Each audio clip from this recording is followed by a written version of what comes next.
Assalamu alaikum wa rahmatullah. Greeting everybody. This is a teaching video of bronchoscopic photodynamic therapy for early endobronchial carcinoma, which is known as carcinoma in situ. Bronchoscopic photodynamic therapy is an intravenously administered photosensitizer that, when exposed to the laser light of the proper wavelengths via bronchoscope and in the presence of oxygen, causes cell death. The photodynamic therapy response is not dependent on the cell type of the tumor. The bronchoscopic photodynamic therapy composed of 3 steps. Step 1 is administration of photosensitizer drug, and then wait 2 to 3 days and go to step 2. Step 2, which is laser light bronchoscopy, and this is to activate the photosensitizer drug, which injected as inactive form. Then wait 2 to 3 days from step 2 to step 3, which is debridement via bronchoscopy, to clear the endobronchial hygiene from necrotic dead tissue. Photosensitizer drugs is concentrated within the tumor cell to a greater degree than in normal tissue.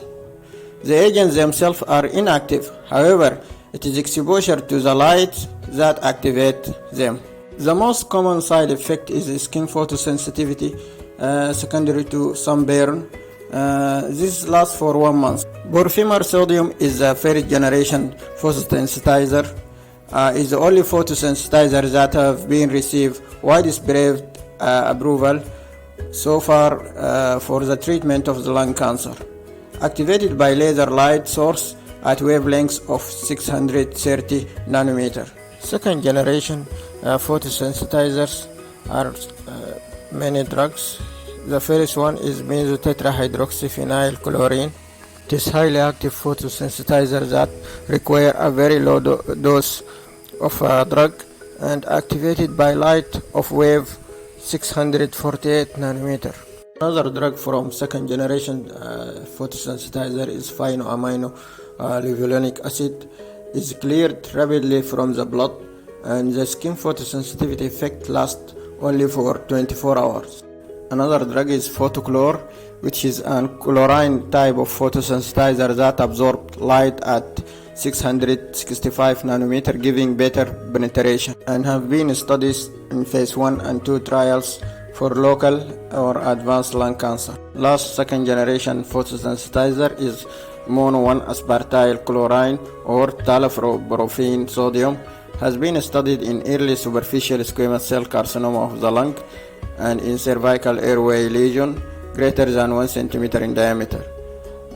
Light activation can be performed at 4 hours from administration with light at 664 nanometer wavelengths. It penetrates deeper and can be effective against more invasive tumor. Second step after photosensitizer injection is laser light bronchoscopy. For pulmonary application, non-thermal laser fiber through the working canal of the bronchoscope to deliver cylindrical light used to activate both first and second generation photosensitizer. The cylindrical light diffusing fiber can be used in 2 ways. The fiber can be inserted directly into endobronchial tumor, this is called interstitial delivery, or placed alongside the tumor in the bronchi.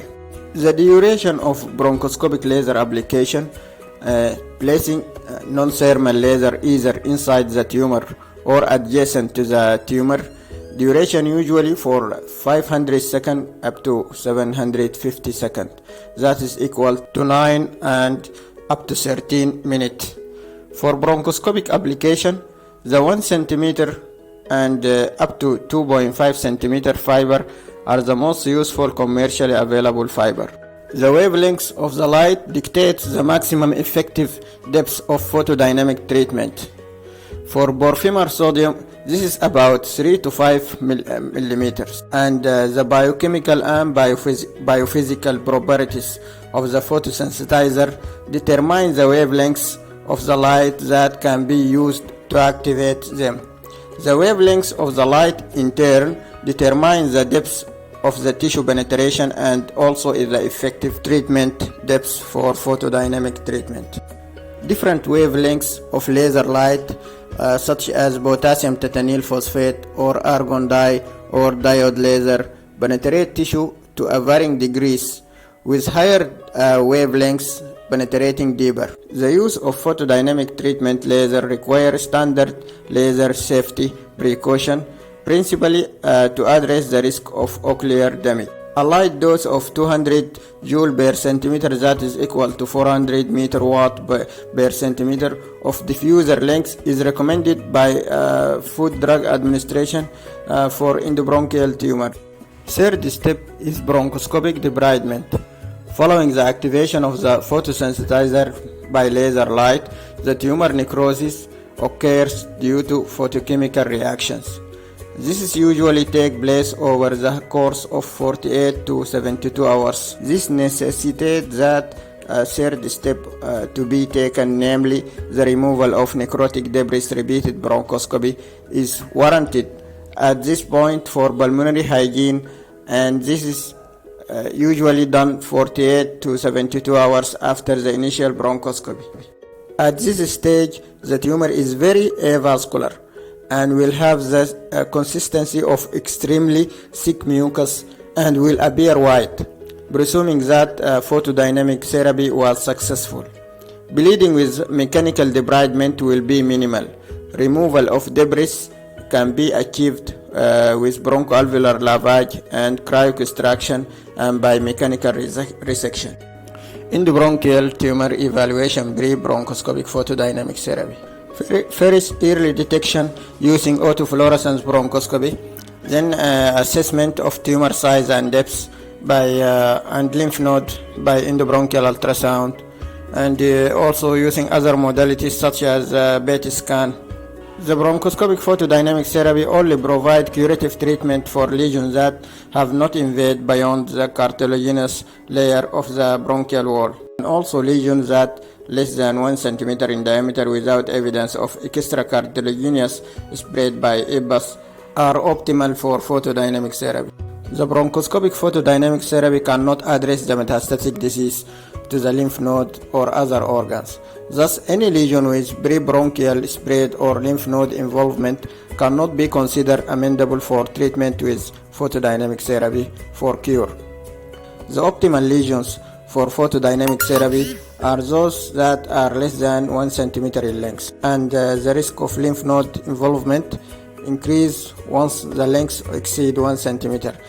Example, at 1 to 3 cm it increase up to 23%, and more than 3 cm in length the risk increase more than 67%. Thus, the length of the lesion are predictor of occult nodal involvement is one of the criterion for the lesion selection. About indications of bronchoscopic photodynamic therapy. The bronchoscopic photodynamic therapy have been approved in USA, Japan, and several European countries to treat superficial cancer not extending beyond the airway wall in patients who are not candidate for surgery or external beam radiation therapy. Precautions before giving photosensitizers. The instruction must be given prior to the infusion so that appropriate precaution can be taken. This includes avoidance of direct sunlight and wearing protective clothing, large brimmed hat, and use of curtains. The main contraindications to bronchoscopic photodynamic therapy include patients with allergies to component of photosensitizer, and also tumors invading major blood vessels or tumor invading the esophagus. Complication of photodynamic therapy, as I mentioned, sunburn type reaction, which is skin photosensitivity, occur up to 4 weeks following giving photosensitizer. That is easily avoided with careful patient instruction mentioned in the precaution. Also, delayed bleeding from tumor is rare but significant possibility, especially if tumor invading the major blood vessels is treated. Last, hemorrhage and fistula perforation may result from tumor lysis. About advantage of bronchoscopic photodynamic therapy. The non-invasive nature of photodynamic therapy is relatively selective tumor destruction. Preservation of lung parenchyma and ability to repeat treatment make it potentially ideal method for treating carcinoma in situ. The step 1, which include photosensitizer infusion, can be repeated after 1 month if needed according to FDA. Step 2, which is laser light bronchoscopy, can be repeated 2 to 3 times if there are still remaining carcinoma in situ while during active time of given photosensitizing drug. Step 3, which is bronchoscopic debridement, can be repeated following every laser light bronchoscopy done by 2 to 3 days. If necessary, bronchoscopic photodynamic therapy can be repeated, and the current FDA recommendation allow up to 3 courses of photodynamic therapy with minimum of 30-day interval between the treatment.